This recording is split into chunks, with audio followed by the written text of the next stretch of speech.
Hello dear student, कैसे हैं। आज हम लेके आए हैं body fluid and it's circulation कि हमारे बॉडी में जो फ्लूइड्स सर्कुलेट कर रहे हैं उसको क्या कहते हैं, बॉडी फ्लूइड। बॉडी फ्लूइड जैसे क्या कि हमारे शरीर के अंदर, हमारे वेन्स के अंदर ब्लड से क्या है, रेगुलेट हो रहा है। एक ऑर्गन से क्या हो रहा है, दूसरे ऑर्गन के पास ब्लड ट्रांसपोर्ट हो रहा है। तो वो जो ब्लड ट्रांसपोर्ट है वही क्या है, बॉडी फ्लूइड्स है। ये जो बॉडी फ्लूइड्स है इसको क्या कहते हैं कि body fluids are the medium of transport in the body. ये बॉडी फ्लूइड क्या करता है कि हमारे ऑर्गन में ऑक्सीजन को कैरी करता है, भोजन को कैरी करेगा। तो जो कि एक मीडियम बना हुआ है ट्रांसपोर्ट का, वो कौन सा है हमारे बॉडी में, बॉडी फ्लूइड है। जिस तरह के हमको कहीं जाने के लिए क्या गाड़ी, किसी माध्यम या किसी ट्रेन की आवश्यकता होती है, उसी तरह बॉडी में भोजन को, फूड को एक स्थान से दूसरे स्थान तक पहुंचने के लिए एक मीडियम चाहिए। वो मीडियम क्या है, ये जो फ्लूइड है, बॉडी फ्लूइड, उसी के तरह क्या होगा कि कोई भी फूड पार्टिकल्स एक जगह से दूसरे जगह ट्रांसफ़र करता है। लेकिन कैसे, उसको देख लेंगे। लेकिन सबसे पहले ये पढ़ लेते हैं कि ये जो बॉडी फ्लूइड है ये है क्या। बॉडी फ्लूइड में सबसे आता है पहले मेरा क्या, ब्लड। ये जो ब्लड है ये क्या होता है कि हमारे बॉडी में सर्कुलेट होते रहता है। जैसे आरबीसी हो गया, डब्ल्यूबीसी हो गया, प्लेटलेट्स हो गया। अगर हम ब्लड की बात करें तो ये कैसा होता है, विस्कस एंड स्टिकी होगा। दूसरा, अगर टेम्परेचर की बात करें कि हमारे बॉडी में जो, जैसे कि मान लीजिए वेन है, इसके अंदर जो ब्लड रेगुलेट कर रहा है उसका टेम्परेचर कितना होगा, 104.4 फ़ारेनहाइट, ये फिर 38 सेल्सियस। अगर इसका पीएच की बात करें तो पीएच कितना है, 7.4, जो कि स्लाइटली अल्कलाइन होता है। कलर कैसा होगा, कलर डिपेंड करेगा आपके ब्लड में ऑक्सीजन प्रेजेंट है या नहीं। अगर ऑक्सीजन प्रेजेंट होगा तो क्या होगा, उस खून का कलर जो होता है ब्राइट रेड होगा। लेकिन अगर उसमें ऑक्सीजन नहीं है, उसको ऑक्सीजन कैरी नहीं कर पा रहा है, तो वो कैसा होता है, डार्क रेड होगा। इतना क्लियर हुआ। अगर हम बात करें कि एक जो अडल्ट मेल है, ये एक अडल्ट फीमेल है, उसमें कितना ब्लड पाया जाएगा, तो एक अडल्ट मेल में कितना होगा 5 से लेके 6 लीटर। वही अगर फीमेल की बात करें, फीमेल अडल्ट में 4 से 5 लीटर ब्लड पाया जाता है। हम एक नॉर्मल आदमी की बात कर रहे हैं। इसका फॉर्मूला यह है कि आदमी का जितना वेट है उसका 7% क्या होता है, उसके बॉडी में ब्लड रहता है। मान लीजिए किसी का अगर 200 किलो है तो 200 किलो में से 7% उसका वजन जो होगा वो क्या होगा, उसके ब्लड का वजन होगा। सबसे पहले बात क्या की हम लोग, ब्लड। लेकिन अब बात आता है ये जो ब्लड है, ब्लड में और क्या क्या होगा। ब्लड में जो होता है वो क्या, मान लीजिए यहाँ पे हमने क्या लिया, एक टेस्ट ट्यूब लिए। ध्यान दीजिएगा, एक टेस्ट ट्यूब लिए। इस टेस्ट ट्यूब में क्या किए, ब्लड वाला फ्लूइड इसमें रखे। जब इसमें रखे तो इतना सा मेरा जो आया वो क्या होगा, ऊपर में एक स्ट्रॉ कलर का निकलता है जो कि एक भूसे की तरह रहेगा, जिसको हम लोग क्या बोलते हैं, प्लाज्मा बोलते हैं, प्लाज्मा। और नीचे क्या, आरबीसी होगा, ये ब्लड सेल्स होगा। ठीक, नीचे क्या होगा, ब्लड सेल्स होगा, ऊपर में प्लाज्मा होता है। तो ये जो प्लाज्मा है वही है क्या कि ब्लड को 2 भाग में बांटा के, एक क्या प्लाज्मा हो गया, दूसरा क्या होता है, फॉर्म्ड एलिमेंट। हम प्लाज्मा की बात बाद में करेंगे, पहले देख लेते हैं ये जो फॉर्म्ड एलिमेंट है ये क्या है, आरबीसी हो गया, डब्ल्यूबीसी और प्लेटलेट्स। आरबीसी को हम लोग बोलते हैं रेड ब्लड सेल्स। उसके बाद डब्ल्यूबीसी को बोलेंगे वाइट ब्लड सेल्स, और तीसरा आता है प्लेटलेट्स। हम इन तीनों को बाद में डिटेल से पढ़ेंगे।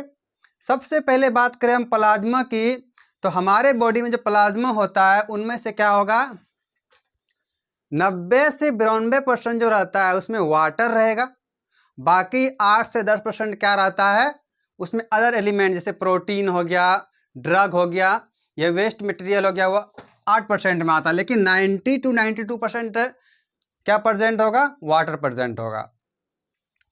ये क्या करता क्या है, एक सॉल्वेंट के तरह काम, मतलब क्या, किसी को घुलाने का काम करते। किसको घुलाएगा, हम लोग जो खाना खाते हैं तो खाना खाने के बाद उसमें जो एलिमेंट होगा उसको अपने अंदर क्या करता है, घुलाने का कार्य करेगा। और दूसरा इसका काम क्या है, मीडियम ऑफ केमिकल रिएक्शन, यही क्या करवाता है, केमिकल रिएक्शन करवाएगा। ये तो बात होगी जो 90 to 92% है वाटर, उसका। दूसरा वाला भाग देखते हैं 8%। 8% में क्या होता है, ये सॉल्यूट की तरह वर्क करेगा। इसमें गैसेस ट्रांस, जैसे क्या O2 हो गया और CO2 हो गया। O2 कहाँ से कैरी करेगा, हमारे लंग्स से O2 को ब्लड क्या बॉडी के हर एक भाग में लेके जाएगा। लेकिन जब उधर से आता है तो सेल क्या करता है, उसको CO2 वापस दे देता कि आप इसको लेके जाइए। CO2 कहाँ लेके, वो वेस्ट मटेरियल इसीलिए होगा, दोबारा से वो लंग्स में लेके आता है। दूसरा क्या है, एक्सक्रीटरी प्रोडक्ट। ये एक्सक्रीटरी वेस्ट मटेरियल जो है हर एक सेल क्या करता है, एक सिक्रीट करता है, जिसको बोलते हैं एक्सक्रीटरी वेस्ट। वो एक्सक्रीटरी वेस्ट को बाहर ले जाने के लिए क्या करता है कि ये जो ब्लड है 8 से 10% इसी के थ्रू ये बाहर आता है। ग्लूकोज भी इसी में पाया जाएगा, एमिनो एसिड भी इसी में होगा, विटामिन होगा, आयंस होगा, और ड्रग हो। ड्रग मतलब कोई दवाई खाए या कुछ भी खाए तो ड्रग किस में पाया जाएगा, इसी प्लाज्मा में पाया जाता है। इतना क्लियर हुआ। उसके बाद हम इसी 8% में एक आता है प्लाज्मा प्रोटीन। इसमें प्रोटीन कौन कौन सा पाया जाता है, इसमें मेनली 3 प्रोटीन होता है। एक अल्ब्यूमिन होता है, दूसरा क्या ग्लोब्यूलिन होगा, तीसरा फाइब्रिनोजेन। ये जो अल्ब्यूमिन है ये क्या है, स्मॉलेस्ट है, लेकिन क्या सबसे ज़्यादा पाए जाने वाला है। दूसरा क्या, ये ट्रांसपोर्ट कराता है किसका, थायरोक्सिन का। थायरोक्सिन का क्या कराएगा, ये ट्रांसपोर्ट कराता है। दूसरा अगर बात करें ग्लोब्यूलिन की तो ये ट्रांसपोर्ट भी कराता है। दूसरा क्या है, आरबीसी। आरबीसी का दूसरा नाम क्या है, इरिथ्रोसाइट। अगर हम आरबीसी की फुल फॉर्म की बात करें, आरबीसी जिसका फुल फॉर्म होता है रेड ब्लड सेल्स। तो आरबीसी जो है ये क्या है, एक प्रकार का सेल्स है। तो कैसा सेल्स है, हम लोग के बॉडी में क्या है, सेल है, टिश्यू है। सेल क्या करता है, टिश्यू का फॉर्मेशन करेगा। ये जो सेल्स है टिश्यू का फॉर्मेशन कर रहा है, तो ब्लड भी क्या है, एक प्रकार का टिश्यू है। लेकिन कैसा टिश्यू, कनेक्टिव टिश्यू है। ये ब्लड जो कैसा है, कनेक्टिव टिश्यू है, जो कि एक रेड ब्लड सेल्स ये फिर इथ्रोसाइट क्या करता है, हम लोग के बॉडी में ऑक्सीजन को कैरी करता है। क्या करेगा ये, और सबसे पहला इसका काम क्या रहता है, ऑक्सीजन कैरी करता है। तो आइए देखते हैं क्या होता है कि रेड ब्लड सेल्स जो है इसका आकार क्या होगा। देखिए बीच में धंसा हुआ, इधर भी धंसा हुआ है बीच में, ये बायकॉन्केव शेप का होता है। हम लोग फिजिक्स में 9-10 में पढ़े हैं कि बायकॉन्केव जिसका बीच में क्या होगा, धंसा हुआ रहेगा, उसको बायकॉन्केव कहते हैं। तो ये ब्लड जो है क्या है, बीच में धंसा हुआ, इसको क्या कहेंगे, बायकॉन्केव कहेंगे। चलिए आते हैं, क्या है कि आरबीसी जो है इसको हम लोग रेड ब्लड सेल्स भी बोलते हैं। क्या बोलेंगे इसको, रेड ब्लड सेल्स कहते हैं। इसमें जो है इस सेल के पास माइटोकॉन्ड्रिया न्यूक्लियस प्रेजेंट नहीं होगा। याद रखिएगा, हमारे शरीर में सिर्फ रेड ब्लड सेल्स ही ऐसा जिसके पास क्या, न्यूक्लियस और माइटोकॉन्ड्रिया नहीं है। इसके पास क्या नहीं है, न्यूक्लियस और माइटोकॉन्ड्रिया, दोनों में से कुछ भी नहीं है। इसके पास सेल ऑर्गेनेल्स भी नहीं पाए जाते हैं। जो हम लोग के बॉडी के सेल्स में ऑर्गेनेल्स होते हैं, ये स्पाइनल फाइबर्स होते हैं, वो इसके पास क्या होगा, नहीं पाया जाता है। इसका शेप कैसा होता है, बायकॉन्केव शेप का या डिस्क शेप का होता है। उसके बाद आता है इसका जो प्राइमरी कंपोनेंट है वो क्या है, हीमोग्लोबिन, जिसको हम लोग HB लिखते हैं। जैसे कि हम लोग का ब्लड क्या है, हम देख पाते हैं रेड है, तो रेड किस कारण दिख रहा है, वह किसका कृपा है, यह हीमोग्लोबिन का कृपा है कि हमारा खून क्या है, रेड है, जो कि वाइट ब्लड सेल और रेड ब्लड सेल दोनों को क्या डिफ्रेंशिएट करके रखा है, हमको क्या पहचानने में मदद करेगा। ये कौन करता है, ये जो HB मतलब हीमोग्लोबिन है, ये हीमोग्लोबिन हमारे खून को, RBC को लाल रखता है।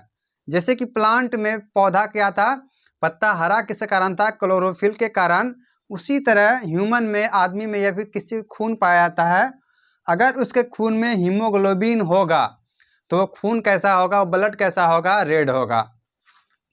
अगर हम ब्लड का जो एक सेल है उसकी डायमीटर की बात कर कितना होता है, 7.5 माइक्रोमीटर होगा। अगर थिकनिंग की बात करें तो 2 से लेकर 6 माइक्रोमीटर होता है।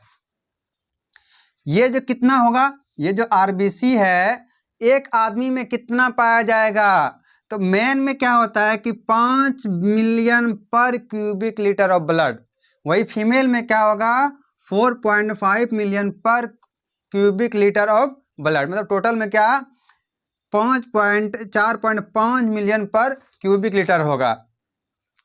वही अगर ये जो है इसके पास क्या है, प्लाज्मा मेम्ब्रेन भी है। हम लोग जानते हैं जितना भी सेल है सबके पास क्या रहता है, प्लाज्मा मेम्ब्रेन रहता है। ये बाहरी स्ट्रक्चर जो है इसको क्या कहते हैं, प्लाज्मा मेम्ब्रेन कहते हैं।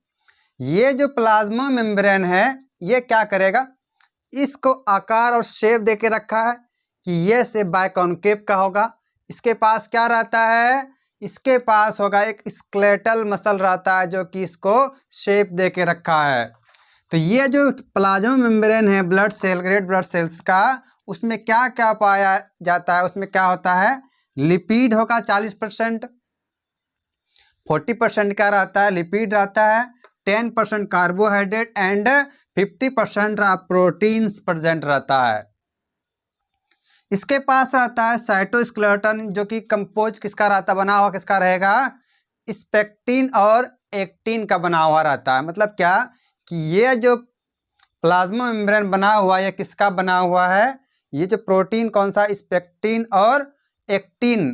प्लाज्मा मेम्ब्रेन कौन बना रहा है, पहले लिपिड कार्बोहाइड्रेट पे प्रोटीन बनाया, लेकिन इसको शेप देने के लिए क्या है इसके पास स्केलेटल मसल है, जो कि किसका बना हुआ है, स्केलेटल मसल स्पेक्टिन और एक्टिन का बना हुआ है। अगर हम फॉर्मेशन की बात करें कि इरिथ्रोसाइट, ये RBC, ये रेड ब्लड सेल्स का फॉर्मेशन कहाँ होता है, तो वह क्या होगा, हम लोग के बोन मैरो में। ये जैसे हम एक डायग्राम बनाए, ये एक क्या बोन लिए हम लोग, इस बोन को अगर हम कट करके देखेंगे इसके बीच में क्या पाया जाता है, एक फ्लूइड लाइक स्ट्रक्चर हो जिसको हम लोग बोन मैरो बोलते हैं। इसी बोन मैरो में क्या होगा, RBC का फॉर्मेशन होता है, WBC का फॉर्मेशन होता है और प्लेटलेट्स का फॉर्मेशन होता है। RBC मतलब हो गया रेड ब्लड सेल्स हो गया, रेड ब्लड सेल्स हो गया। उसके बाद WBC मतलब white blood cells, white blood cells. तो वाइट ब्लड सेल्स में क्या होगा, लिम्फोसाइट होता है, मोनोसाइट होता है, इसिनोफिल, बेसोफिल और न्यूट्रोफिल। जैसे जब हम लोग ब्लड टाइप पढ़ेंगे तो उसमें हम बताएंगे लिम्फोसाइट और मोनोसाइट क्या होता है। ये जो मोनोसाइट है, इसिनोफिल है, ये क्या ब्लड के ऊपर जो एंटीजन प्रेजेंट है उसके अंदर न्यूक्लियस कैसा, उस सेल के पास न्यूक्लियस कैसा प्रेजेंट है वही दिया है, लिम्फोसाइट, मोनोसाइट, इसिनोफिल और बेसोफिल। और एक क्या है, न्यूट्रोफिल। उसके बाद तीसरा क्या है, प्लेटलेट्स जो है, प्लेटलेट्स भी इसी बोन मैरो से फॉर्मेशन होता है। इसका लाइफ स्पैन कितना होगा, लाइफ स्पैन जो होता है 120 दिन का होता है, 120 डे। कितना होगा, 120 डेज। और ये 120 दिन के बाद क्या होता है, ये मर जाता है, मतलब खत्म हो जाएगा, डिस्ट्रॉय हो जाएगा। और वो डिस्ट्रॉय कहाँ होता है, स्प्लीन में। और स्प्लीन को ग्रेवयार्ड ऑफ RBC कहा जाता है। लेकिन अगर किसी घटना के कारण आपके बॉडी से एक्सेस लॉस ऑफ ब्लड होता है तो उसका पूर्ति करने के लिए क्या स्प्लीन क्या करता है कि ज़्यादा से ज़्यादा ब्लड स्टोर करके जो पहले रखा था वो उसको देता है। ये सिर्फ इमरजेंसी में काम आएगा। जो स्प्लीन में जो ब्लड स्टोर रहता है यह क्या होगा, सिर्फ इमरजेंसी में काम आता है, बाकी ये सारे ब्लड्स को क्या करता है, डिस्ट्रॉय कर देता है। अगर हम इसकी फंक्शन की बात करें कि ये आरबीसी जो है इसका फंक्शन क्या है, इसका बहुत बड़ा फंक्शन है। सबसे पहला क्या है, ट्रांसपोर्ट करवाता है ऑक्सीजन का। ऑक्सीजन कैसे ट्रांसपोर्ट कराएगा कि हमारे लंग्स से क्या करता है, लंग्स से कहाँ लेके जाता है, बॉडी ऑर्गेन तक, और उस ऑर्गेन के हर एक सेल के पास लेके कौन जाता है, यह ऑक्सीजन को ब्लड आरबीसी लेके जाएगा। और जब वो वापस आता है तो वो क्या करता है, CO2 को अपने साथ जोड़ लेता है, अपने साथ कंबाइन करता है। तो ये जो CO2 है ये वेस्ट मटेरियल है हमारे बॉडी में। तो वेस्ट मटेरियल को बाहर करने के लिए क्या होगा, उसको पहले किसी ऑर्गेन के पास लाना, जो वेस्ट प्रोडक्ट मटेरियल है उसको क्या किसी और ऐसे ऑर्गन के पास लाना पड़ेगा जिसके पास वेस्ट मटेरियल को बाहर निकालने का कार्य दिया गया है। दूसरा, वेस्ट मटेरियल ये भी क्या है, हम लोग के सेल में बनता है। जब केमिकल रिएक्शंस होते हैं तो वेस्ट मटेरियल बहुत ज़्यादा बनता है, तो ये क्या होगा, कार्बनिक पदार्थ को बाहर निकालने का काम करेगा।